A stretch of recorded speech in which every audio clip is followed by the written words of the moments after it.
When Army of Two first came out, it was one of the first major video game releases that depended heavily on cooperative play. And as two Spec Op partners, you were deployed all over the world to take care of terrorists and let the world rest with no fear. We were hoping that the sequel would take place in multiple locations, generally around the world, but you're stuck in Shanghai, China the whole time. Couple more mercs up ahead. Christ, these guys are all over the place. The main theme behind the whole game is a plot of devastating attacks that takes place throughout the whole game. You will constantly witness massive destructions, from buildings collapsing to the floors, helicopters landing into buildings, and some impressive landscape downfall.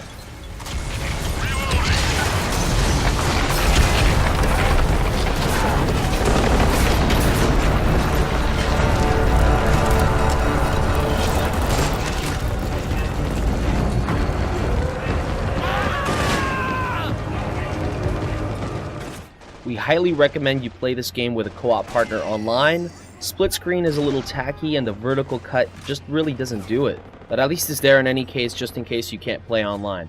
Now if you happen to be playing alone, the AI generally does a decent job with your commands and it could be pretty smart. For those of you who have never played Army of Two, it's pretty simple guys. You move forward, take cover, pop some enemy heads, and advance. That's pretty much all the game has to offer, but it does a solid job and the experience is really worth it.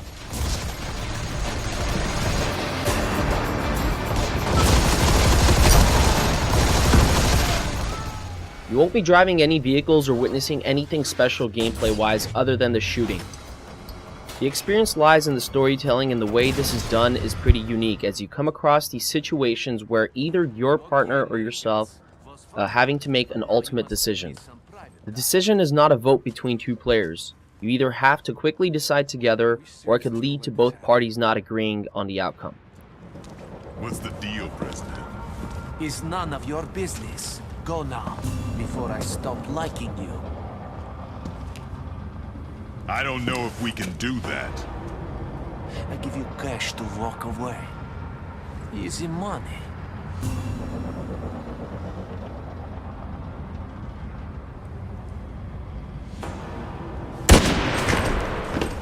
God damn it! Don't worry. Nobody's that good a shot. Yeah, ha. I'm not gonna be laughing about 3 pints of blood from now. I'd say we're about even.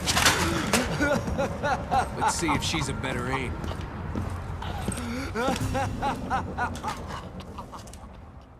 A glimpse of what happens follows immediately after your choice in a stylish comic art form.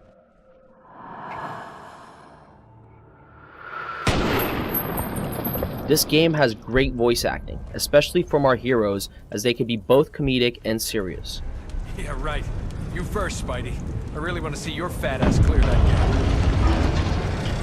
gap. All-American long jumper in high school. Bullshit. Really tough guy. Let's do this. There are also civilians in the game which you have the choice of either saving or eliminating. You play as you like. EA Montreal did what they can to enhance our gameplay experience with great new elements such as being able to feint surrender in order to outflank the enemy.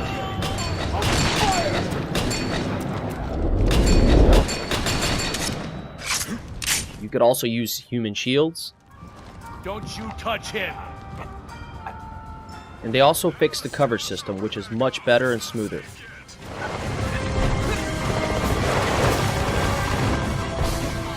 The controls have been refined and much simpler this time around.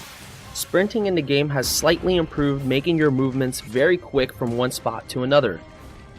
Aggro makes an obvious return, but it has not been updated at all. It's the same system that allows you and your partner to split in certain areas, as one of you guys gets the attention of the enemies, leaving the other partner to take out the blindsided enemies with some nasty headshots. There are a good amount of weapons in this game with plenty of upgrades, but what takes it to the next level is adding interchangeable parts between weapons, such as adding the barrel of one assault rifle to another. And yes, you can still choose silly color schemes to pimp out your weapon.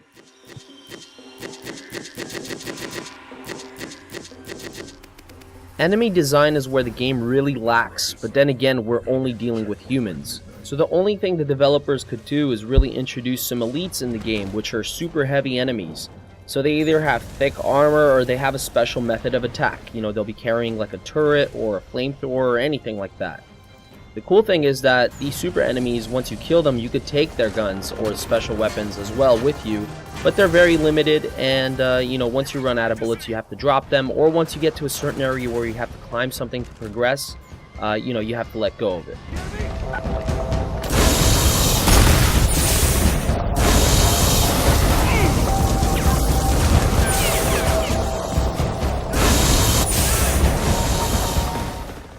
Mask customization is a new feature which allows you to design your very own mask through EA's Army of Two site.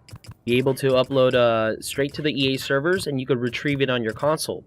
Unfortunately, you can't take these masks online, which kind of sucks. I wish this title was a little longer, and it's super short, with minimal replay value besides the multiplayer. Regardless, I thought it was a solid title and great co-op play experience. Very fun if you have somebody to play with. I loved the destruction in the game, I loved the terror, I loved the great pacing, and really no boring parts in the game, so I can't complain. I'd much rather play a game that's short and exciting all the way through, rather than forcing certain gameplay elements that prolong the game, but are not exciting at all.